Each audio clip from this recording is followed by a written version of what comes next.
Time میں تھا، نظر نیچی تھی، چلتے چلتے غلطی سے ایک دروازے سے پردہ ڈلا ہوا اس گھر میں نظر پڑا، فوراً ذہن میں آیا کہ نبی پاک نے فرمایا کہ ایسے گھروں میں نہ دیکھو، جب سفر میں ہو، سڑکوں پر ہو تو اپنی نظروں کو نیچے رکھو۔ صحابی رسول تھے، کامل ایمان والے تھے، ڈر گئے، گھر گئے، بے تحاشا رونا شروع کر دیا،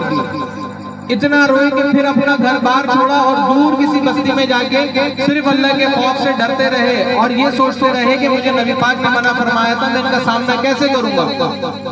40 دن گزر گئے، صحابی رسول سامنے ہوئے، جبریل امین نازل ہوئے، عرض کیا رسول اللہ صلی اللہ علیہ وسلم آپ کے فلاں صحابی ایسے معاملہ ہوا، اس کے بعد سے اللہ کے خوف سے 40 دن سے اپنے گھر اور بستی کو چھوڑ کر دور اللہ کی یاد میں صرف اللہ کے خوف سے رو رہے ہیں۔ عرض کیا رسول اللہ